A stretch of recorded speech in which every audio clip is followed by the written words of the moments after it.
The young widow sat motionless amid the bustling Tucson market of 1878, her eyes cast downward at the basket of handcrafted goods she'd spent weeks preparing, unaware that the tall stranger watching her from across the dusty square would soon change the course of her life forever. Olivia Nelson had been selling her handmade wares at the Tucson market for 3 months now, ever since her husband Thomas had been claimed by typhoid fever.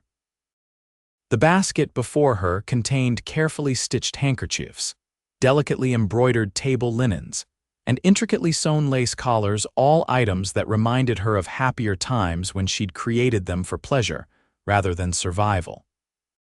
Today, like every Saturday, she sat in complete silence, her morning black dress a stark contrast to the vibrant colors of the market around her. At 24, Olivia had resigned herself to a life of solitude and hard work. The small ranch she'd shared with Thomas was now hers alone to maintain, an almost impossible task for a woman on her own in the Arizona territory. Across the market, ranch foreman Riley Jameson adjusted his hat to shield his eyes from the relentless desert sun. At 30, he was well respected among the cowboys of the region for his fairness and hard work at the Silver Creek Ranch. He'd noticed the silent woman in black several times during his supply runs to town, always sitting alone, never engaging with the passers-by who occasionally examined her wares. Something about her quiet dignity called to him. Today, he decided to approach. "Madam," Riley said, tipping his hat as he stopped before her table. "Fine workmanship you have here."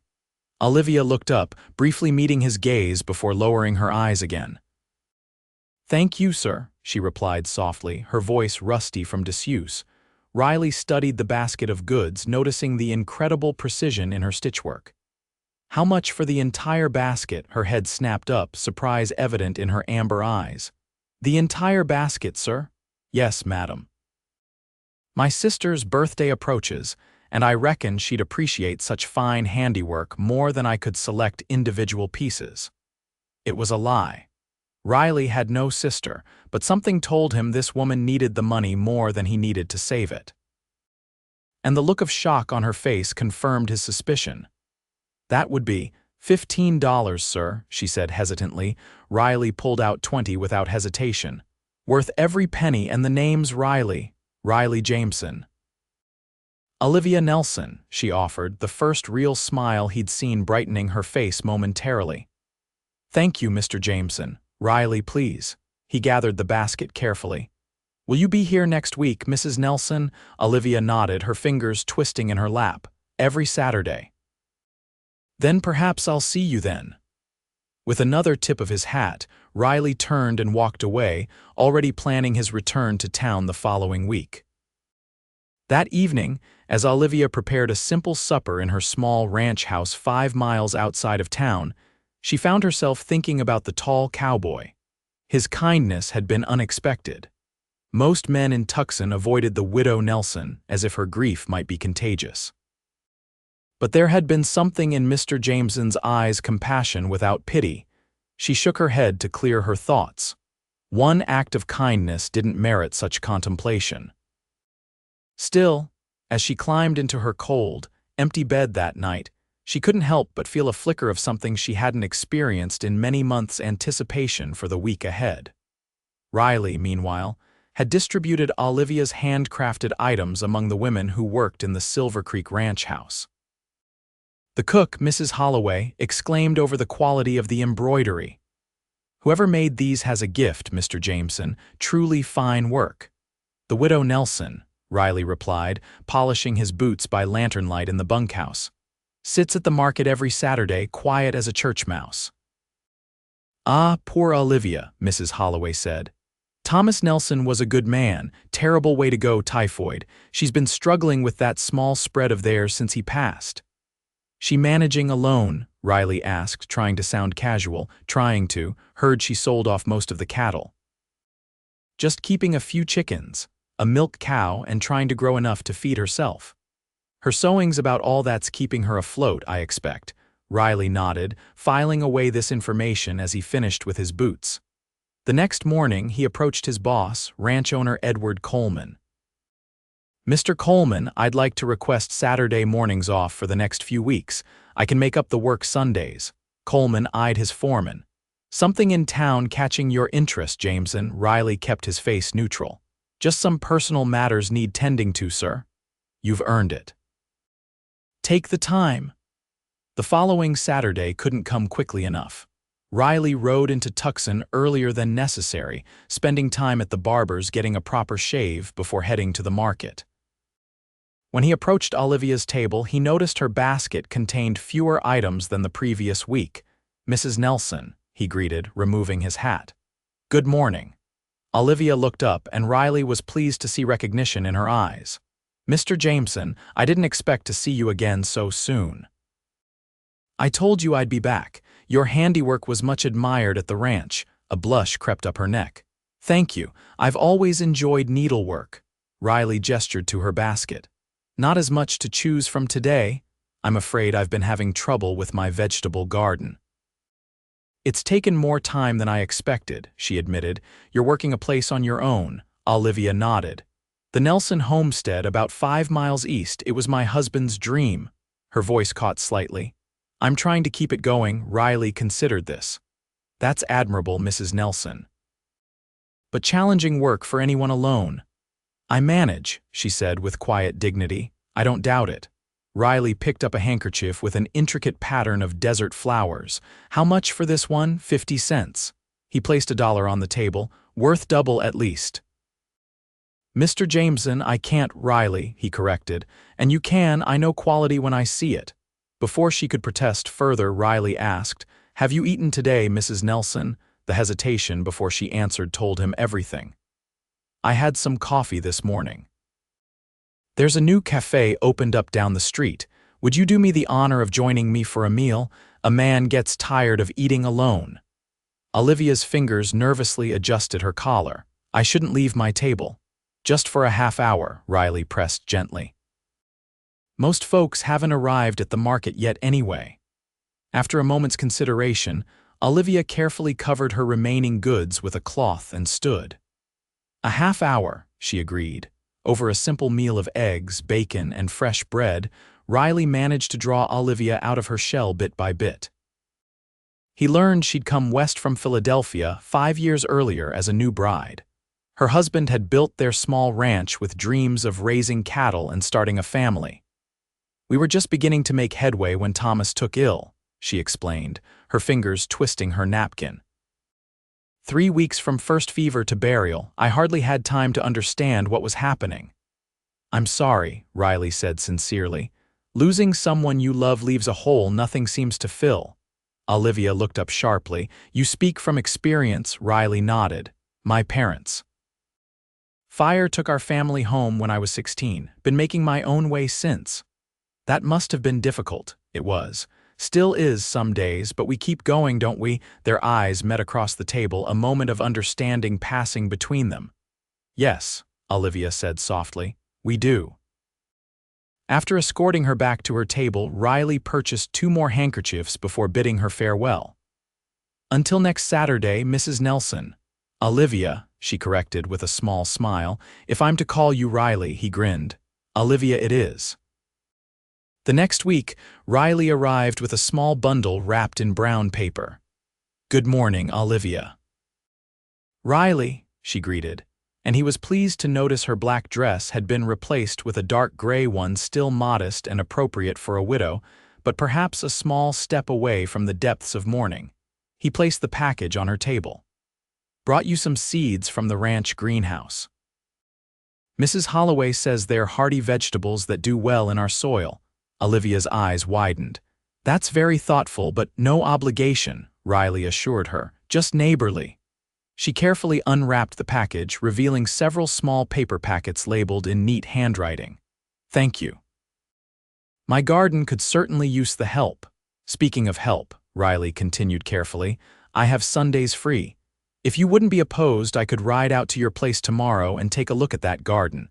Might be able to offer some advice." Olivia hesitated, and Riley understood her caution.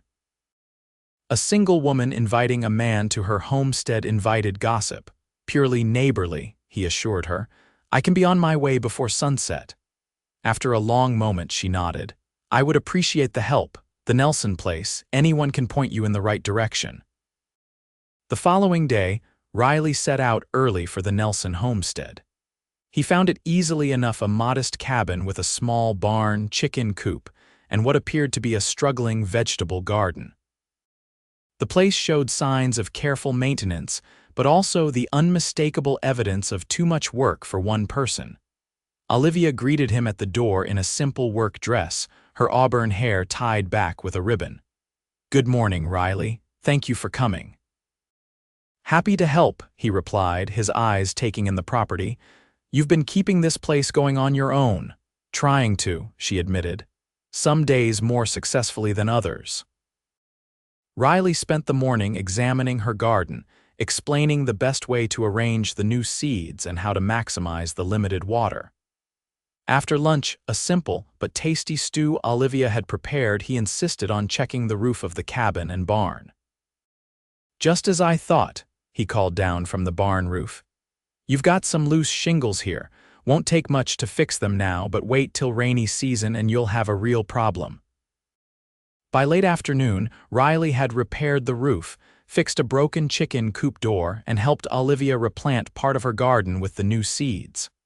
"I don't know how to thank you," she said as the sun began its descent toward the horizon. "This would have taken me weeks." "No thanks necessary," Riley insisted, washing his hands at the pump. "But I wouldn't say no to visiting again next Sunday. That fence line could use some attention." Olivia hesitated only briefly before nodding. "I would welcome the help and the company." As promised, Riley returned the following Sunday and the one after that. Each week brought a new project: the fence line, a squeaky door, a window that wouldn't close properly. Each visit also brought conversation, laughter, and a growing comfort between them. In town, Olivia's table at the market began to feature more items as she found more time for her needlework, with Riley handling the heavier ranch maintenance. The dark gray dress eventually gave way to a deep blue one, and sometimes Riley would catch her humming softly as she worked. 3 months into their arrangement, Riley arrived at the homestead to find Olivia in distress. "Maybelle's calving," she explained hurriedly, referring to her milk cow. "But something's wrong.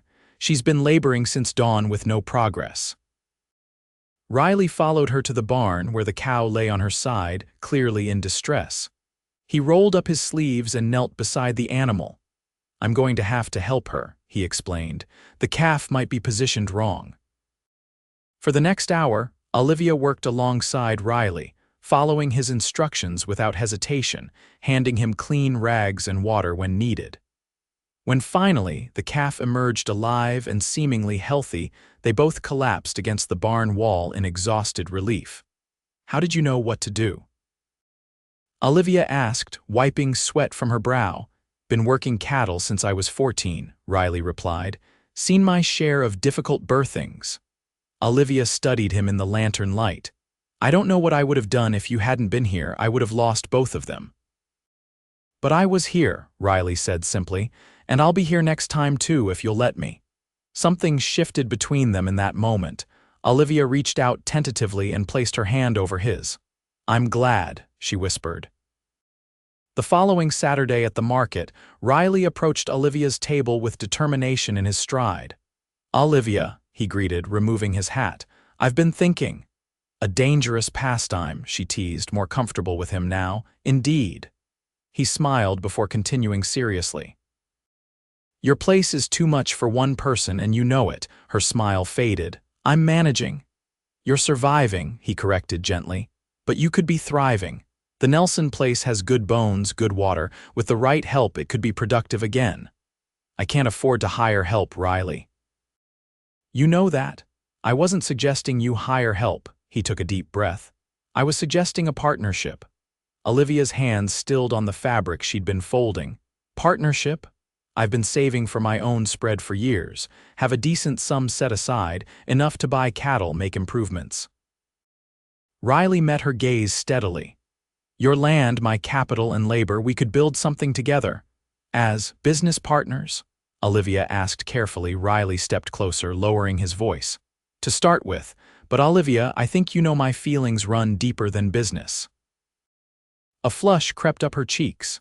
Riley, I'm still in mourning. I know that, and I respect it. I'm not asking for anything you're not ready to give, just a chance to work beside you to help rebuild the Nelson place, and maybe in time. He left the rest unspoken. Olivia was quiet for a long moment. People would talk. Let them. We'd know the truth. And what is the truth, Riley? She asked, her voice barely above a whisper. The truth is I've come to care for you more than I thought possible. The truth is I look forward to Saturdays and Sundays more than any other days. The truth is I want to build a life with you, Olivia, however long it takes. Tears glistened in her eyes. I need time to think, Riley nodded. Take all the time you need, I'll be here. For the next week, Olivia considered Riley's proposal from every angle. She couldn't deny her own growing feelings for the steady, kind-hearted cowboy. Thomas would have wanted her to be happy, to keep their dream alive, but was she ready to move forward? When Riley arrived at the homestead that Sunday, Olivia was waiting on the porch, her decision made. A true partnership, she said without preamble. Equal say in all matters concerning the ranch. Riley's face broke into a smile. Agreed. And we take it slow, Riley, I'm not ready for everything a man and woman might be to each other. I understand, he assured her. We'll move at your pace always. Then yes, Olivia said, returning his smile. Let's build something together. The transformation of the Nelson place soon referred to by locals, as the Riley Jameson Ranch began immediately.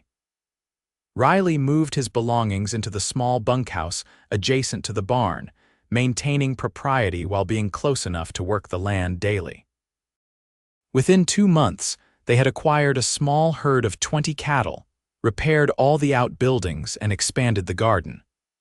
Olivia continued her needlework, which now supplemented their income rather than being their primary means of survival. As summer turned to fall, their comfortable partnership developed into something deeper. Their conversations lasted longer into the evenings. Sometimes their hands would touch as they worked side by side, lingering a moment longer than necessary. Riley began bringing Olivia wildflowers he found while checking fence lines. She started packing his favorite honey biscuits when he rode out to check the herd. One crisp October evening, as they sat on the porch watching the sunset, Riley turned to Olivia. I've been thinking about the future, he said carefully. Oh, Olivia set aside her mending. The ranch is coming along well, better than I hoped. Thanks to your hard work, she acknowledged. Our hard work, Riley corrected. We make a good team, Olivia, she smiled. We do. Good enough that I've been thinking we might make it permanent. Riley reached into his pocket and pulled out a small object wrapped in cloth. I've been carrying this for weeks, waiting for the right moment. Olivia's breath caught as he unwrapped a simple gold band. I'm not asking for an immediate answer, Riley said quickly. I know you're still healing, but I want you to know my intentions. I love you, Olivia Nelson. I want to build more than a ranch with you. I want to build a life, a family. Tears filled Olivia's eyes as she looked from the ring to Riley's earnest face. I thought I would never feel this way again, she whispered. After Thomas died, I closed my heart, but you bought my basket that day, and somehow you've been buying pieces of my heart ever since. Is that a yes? Riley asked, hope evident in his voice. It's a yes, Olivia confirmed, allowing him to slip the ring onto her finger. But let's wait until spring for the wedding. A new beginning. Riley lifted her hand to his lips. Spring it is. Word spread quickly through Tucson about the engagement between the widow Nelson and ranch foreman Jameson. Most approved of the match, seeing how the once struggling homestead was now thriving under their joint care. As the months passed, Olivia gradually packed away her mourning clothes. By Christmas, she wore colors again, a deep green dress for the holiday service at the small Tucson church. Riley's gift to her was a new sewing machine ordered from back east. Hers to him was a hand-stitched quilt for their future home together. When spring arrived, bringing desert wildflowers and new calves to their growing herd, Olivia and Riley were married in a simple ceremony on their ranch. She wore a pale blue dress of her own making, with lace collar and cuffs as intricate as any she'd ever sold at the market.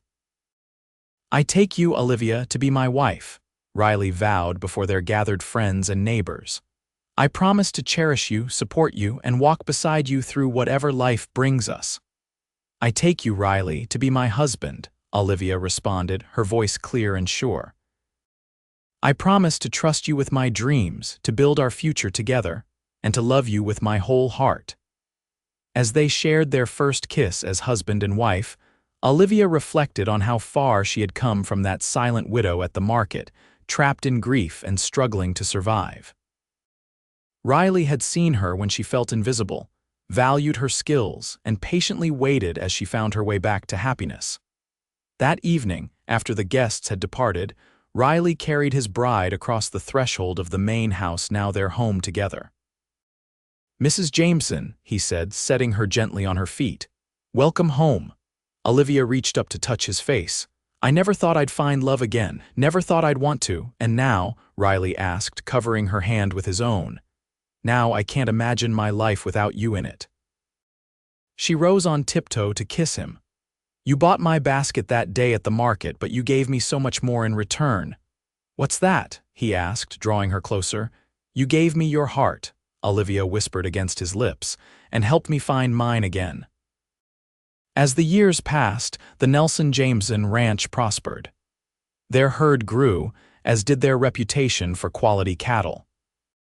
Olivia's needlework became sought after throughout the territory, and she eventually opened a small shop in Tucson where she sold her creations and taught young women the art of fine stitching. Their family expanded too. First came James Thomas Jameson, born exactly 1 year after their wedding. 2 years later, Elizabeth Rose joined them, followed by Michael Edward 3 years after that. The once quiet homestead rang with children's laughter and the sounds of a thriving ranch. On their 10th wedding anniversary, Riley presented Olivia with a carefully preserved basket, the very one he had purchased that fateful day at the market. "You kept it all this time?" Olivia asked in wonder, running her fingers along the worn edge.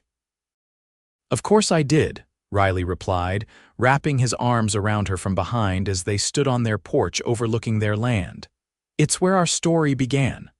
Olivia leaned back against his chest, content in the life they had built together. The silent widow and the kind cowboy. "The talented seamstress and the lucky rancher," Riley corrected, pressing a kiss to her temple. From the loneliness of grief to the fullness of love, from a basket of handcrafted goods to a thriving ranch and family, their journey had been one of patience, respect, and deep abiding love. And it all began on a Saturday morning in 1878, when a young widow sat in silence at the Tucson market, and a cowboy with a gentle heart decided to buy her basket.